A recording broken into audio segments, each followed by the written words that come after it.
بسم اللہ الرحمن الرحیم۔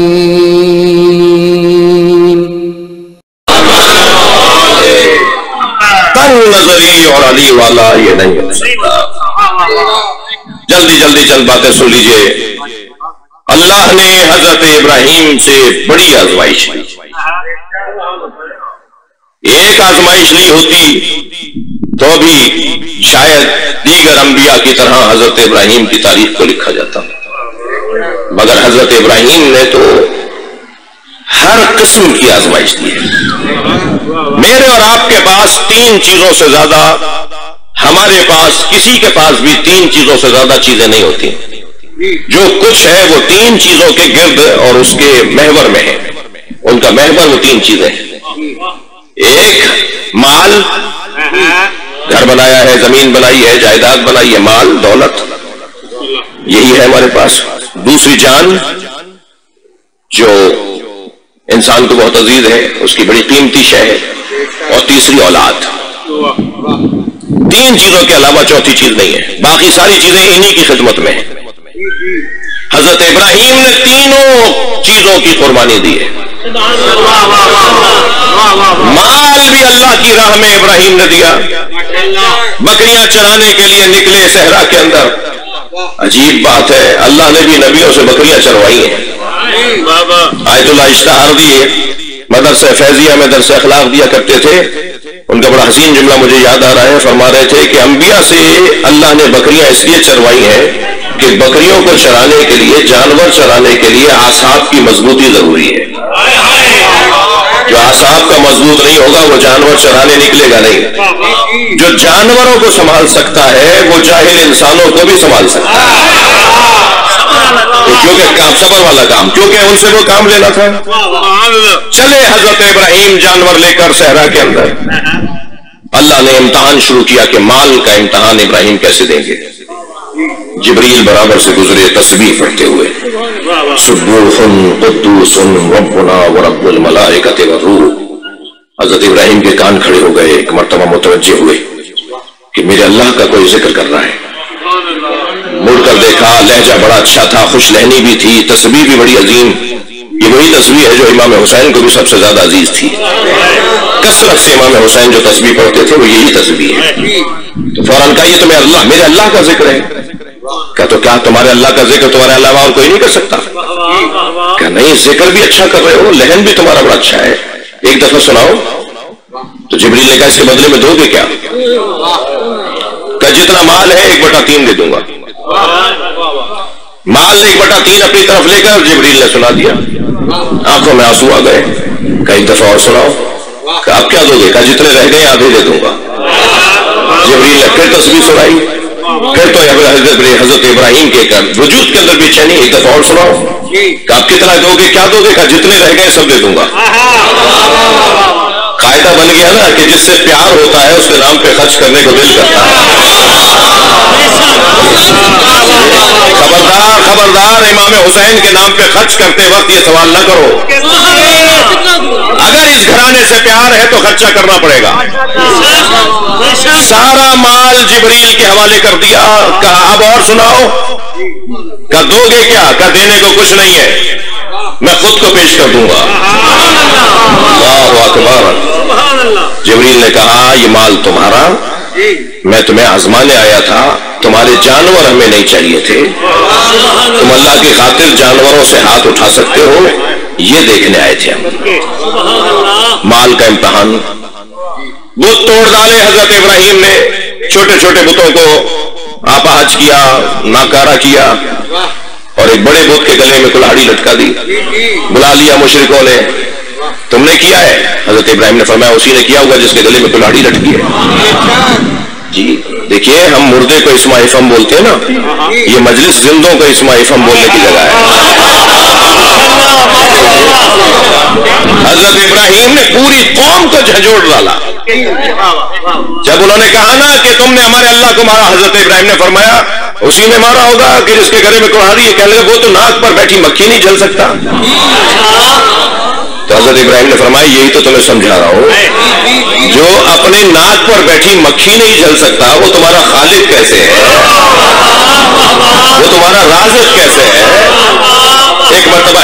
گیا, پوری قوم کا وجود ہل کے رہ گیا. مگر کیا کرتے؟ ناکارہ انسان اور مجبور انسان گالیوں کے علاوہ کچھ کرتا ہی نہیں ہے. تو آخر کا انہیں آگ میں جلا دو. اچھا فیصلہ بھی خود کر دیا کہ جو اللہ کا دشمن ہو وہ آگ میں ہی جلے گا. تو کل اگر تمہارے ساتھ یہ فیصلہ دہرایا جائے تو پریشان نہ ہونا. جنہوں نے فیصلہ کیا تھا میں ان کی بات کر رہا ہوں. ایک مرتبہ حضرت ابراہیم کو آگ میں پھینک دیا, اور آگ میں جاتے ہوئے ابراہیم کا اطمینان دیدنی تھا. جبریل نے بڑھ کر پوچھا حل لک حاجۃ یا ابراہیم, اے ابراہیم کوئی حاجت ہے؟ فوراً فرمایا اما الیک فلا, ہاں ہے مگر تم سے نہیں ہے. کہا پھر کس سے؟ کہا اسی سے جس نے تمہیں آنے کی اجازت دی ہے. کہا پھر بتا دو ہم اللہ تک پہنچا دیں تمہارا پیغام. تو جملہ سنے حضرت ابراہیم کا, فرمایا علمہ بحالی یغنی عن سوالی, وہ میری طرف توجہ کر رہا ہے اور میری حاجت کیا ہے. اس سے بڑھ کر اور حاجت کیا ہوگی کہ اللہ مجھے دیکھ رہا ہے, اللہ میری طرف متوجہ ہے. فوراً آگ ٹھنڈی پڑ گئی. یہ حضرت ابراہیم کی جان کا امتحان تھا. تیسرا امتحان سب سے بڑا امتحان تھا, اولاد کے گلے پہ چھری چلاؤ. حضرت اسماعیل نے چھری چلا, حضرت ابراہیم نے چھری چلا دی حضرت اسماعیل کے گلے پر. جی چھری رکھتے تھے نا تو گلا کاٹتی نہیں تھی, جبکہ بہت دھار دے کر لائے تھے اسے. جی جب کٹتا نہیں تھا گلا تو پٹی کھول کے دیکھتے تھے تو چھری الٹی ہو جاتی تھی, یعنی الٹی رکھی ہوئی ہوتی. جب کئی مرتبہ ایسا ہوا کہ سیدھی رکھتے ہیں مگر پھر الٹی ہو جاتی ہے, تو چھری سے بولے کہ میں تجھے سیدھا رکھتا ہوں تو الٹی کیسے ہو جاتی ہے؟ مجال ہے کہ نبی کسی پتھر سے بولے اور وہ جواب نہ دے. مجال ہے نبی کسی لوہے سے بولے اور وہ جواب نہ دے. مجال ہے. ایک مرتبہ حضرت ابراہیم نے کہا میں تجھے سیدھا رکھتا ہوں تو الٹی کیوں ہو جاتی ہے؟ تو چھری لوہا بولا الخلیل امرنی والجلیل نہانی. خلیل تو امر کرتا ہے, جلیل روک دیتا ہے. توجہ ہے, تھوڑا گردن ہلا لیجیے, بات جاری ہے. تو حضرت ابراہیم نے کہا یا اللہ کیا میری قربانی قابل قبول نہیں ہے؟ فرمایا ابراہیم تم چھری چلاؤ. چھری حضرت ابراہیم نے پوری چلا دی. گلا کٹتا ہوا محسوس ہوا, خون بہتا ہوا محسوس ہوا. جب آنکھوں سے پٹی کھول کے دیکھا تو حضرت اسماعیل زندہ سالم کھڑے تھے, ایک دمبا وہاں ذبح تھا. آواز آئی ابراہیم ہمیں اسماعیل نہیں چاہیے تھا, تمہارا امتحان لینا تھا کہ اولاد سے ہماری خاطر ہاتھ اٹھا سکتے ہو. اسے اللہ نے کہا ہے ان ھذا لہو البلاء المبین, سب سے بڑی بلا. وترکنا علیہ فی الآخرین, اور ہم نے وفدیناہ بذبح عظیم. علامہ اقبال کہتے ہیں اللہ اللہ بائے بسم اللہ پہ در, بے کے نیچے کا نقطہ با, ومانی ذبح عظیم آمد پہ سر. اور قرآن میں جو ذبح عظیم کا لفظ آیا ہے وہ ہے پسر حسین. یہ اقبال کے دو مصرے ہیں. علامہ اقبال قرآن کی آیت ذبح عظیم سے مراد امام حسین لیتے ہیں. ہم نے آخری زمانے میں ابراہیم کی اولاد میں اس قربانی کو مؤخر کر دیا ہے. عزیزو مجھے ایک منزل اور لینے دیجئے. حضرت ابراہیم کا مقام اتنا بلند ہے کہ اللہ نے پورا سورہ ان کی شان میں نازل کیا ہے. شریعت محمدی میں خاص مقام دیا ہے. اسلامی تعلیمات میں حضرت ابراہیم کو آئیڈیل قرار دیا ہے.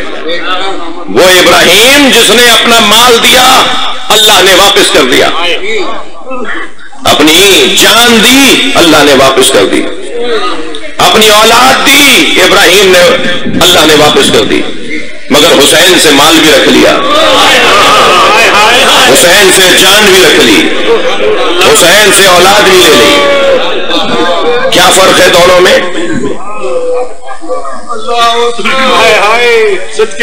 مسائل سے ایک لمحہ پہلے فضائل کے باب میں ایک جملہ کہہ رہا ہوں. دیکھیے آپ اپنے ایک سالہ بچے کے لیے ٹافی لائیے, اسے ٹافی دے کر کہیے مجھے دے دو. اول تو یہ بچہ دے گا نہیں, اور اگر دے دے گا تو سارا سماج کہے گا, پورا محلہ کہے گا, پورا گھر کہے گا بچے کی ٹافی کھا گئے. آپ بچے کی ٹافی اسے دے کر نہیں کھاتے, اسے نہیں لیتے. بچہ آئس کریم کھا رہا ہو اور آپ اسے گھور کے دیکھ رہے ہو اور بڑا سمجھدار بچہ ہو، سخیوں کی اولاد ہو، اور وہ قریب آ کے کہے کھا لے انکل آپ بھی کھا لے، تو آپ کھاتے نہیں ہیں اس کی آئس کریم، اس لیے کہ بچے، اب یہی بچہ جو 30 سال پہلے آپ اس کی ٹافی نہیں کھا رہے تھے، یہی جب جوان ہوگا ڈائریکٹر لگے گا تو آپ کے لیے کپڑے بنا کے لائے گا، آپ لے لیں گے، گھر بنا کے دے گا آپ رکھ لیں گے، گاڑی خرید کے دے گا آپ رکھ لیں گے۔ 30 سال پہلے اس سے آپ نے ٹافی نہیں لی اور 30 سال کے بعد آپ اس سے سب کچھ لے رہے ہیں۔ بس یہی فرق ہے حضرت ابراہیم اور امام حسین میں۔ ابراہیم بندگی کا بچپنا ہے، حسین بندگی کی جوانی ہے۔ جب بندگی جوان ہو جائے تو پھر حسین بنتا ہے۔ اجرکم اللہ، اجرکم اللہ۔ آپ آمادہ ہیں؟ کربلا میں حسین نے لاشیں بہت اٹھائے، صبح عاشور سے عصر تک لاشوں پہ لاشیں اٹھائے، مگر عزادارو 4 لاشوں پر حسین بہت روئے۔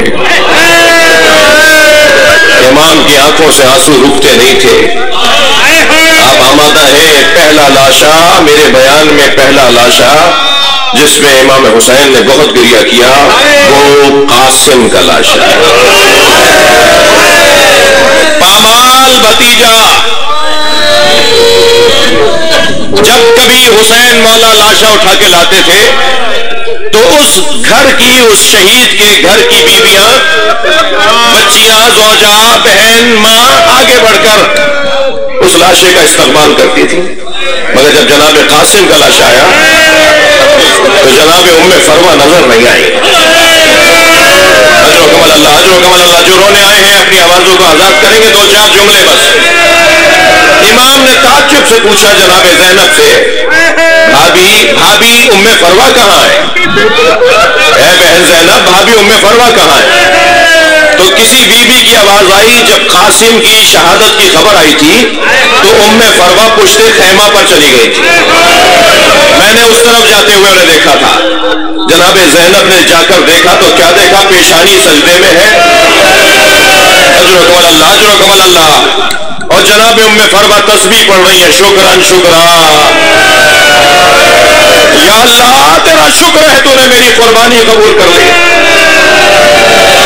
جیسے ہی تسبیح مکمل ہوئی جناب زینب کی آواز آئی، بھابھی آپ کو حسین بلا رہے ہیں۔ تو آئیں گنج شہیدہ میں جہاں لاشا رکھا ہوا تھا، بچے کا لاشا غور سے دیکھتی رہی۔ امام حسین گردن جھکائے کھڑے تھے کہ ایک مرتبہ بی بی ام فرما نے امام حسین کی طرف دیکھ کر کہا، اے بھائی حسین اپنا سر سیدھا کر کے کھڑے ہو جائے، آپ کو اور مجھے فخر ہے کہ اللہ نے ہمیں ایسی اولاد دی ہے، میری بس ایک آرزو ہے، مجھے قاسم کا خون بھرا کرتا دے دیجئے۔ امام نے نہیں فرمایا بھابھی اس کرتے کا کیا کریں گی جو تار تار ہو گیا، جو گھوڑوں کی ٹاپوں سے چاک چاک ہو گیا، مگر ماں کی آرزو تھی۔ امام حسین نے کچھ ہی دیر میں وہ چاک چاک کرتا جناب ام فروا کو دے دیا، بی بی نے وہ کرتا اپنے خیمے میں لے جا کے رکھ دیا۔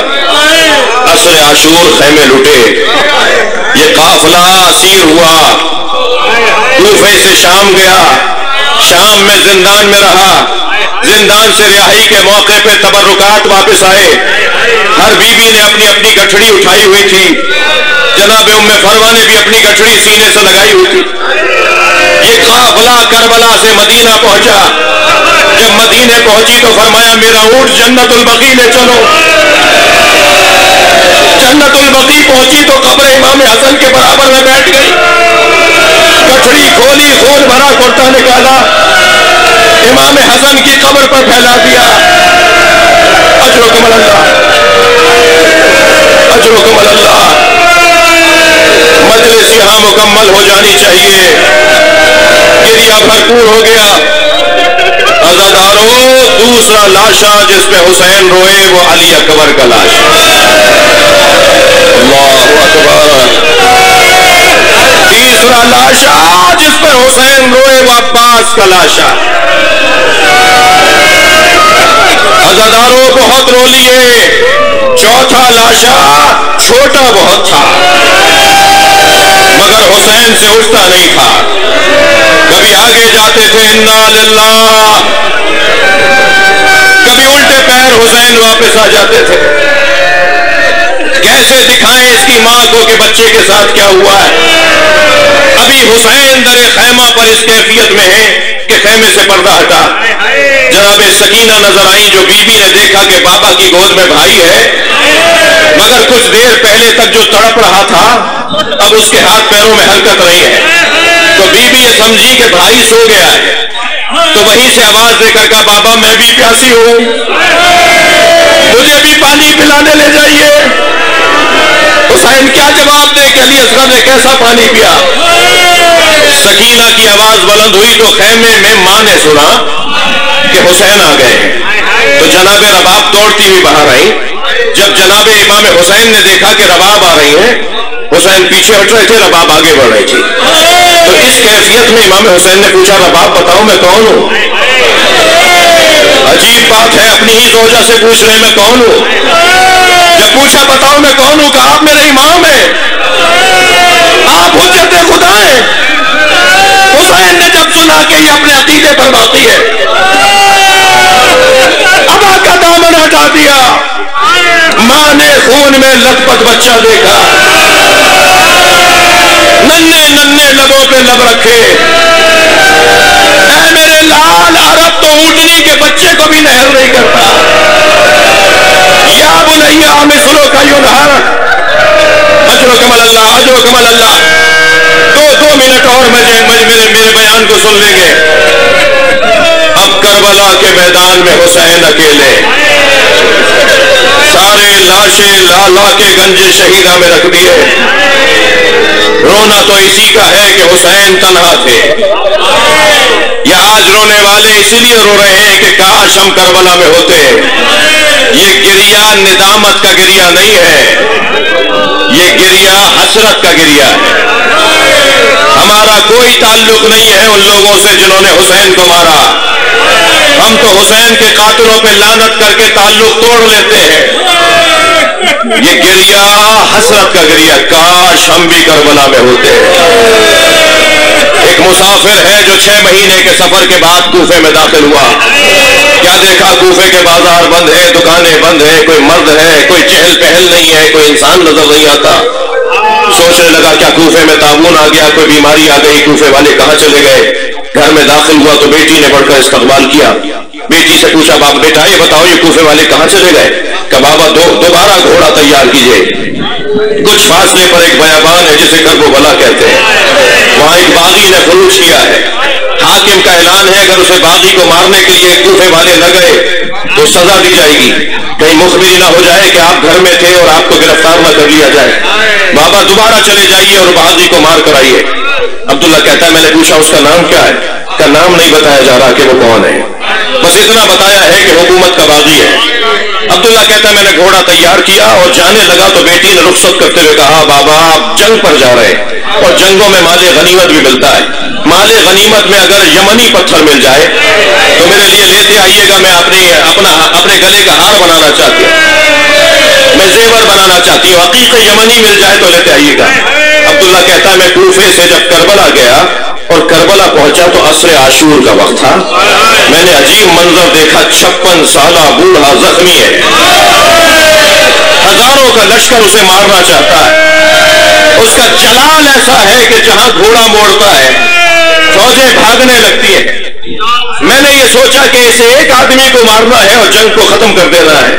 تو عبداللہ کہتا ہے میں نے اپنا گھوڑا ان کے گھوڑے کے پیچھے لگایا. چند ذراع کے فاصلے پر ان کا گھوڑا تھا.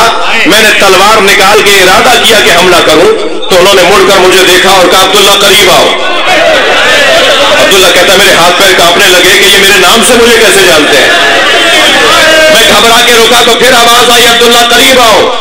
میری ہمت نہیں ہو رہی تھی تو انہوں نے انگوٹھی اتاری اور کہا یہ عقیق یمنی ہے،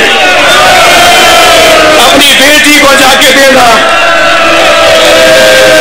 اور کہنا میں باغی نہیں ہوں، میں نبی کا نواسا حسین، کربلا میں نانا کا دین بچا دیا. اللہ لعنت اللہ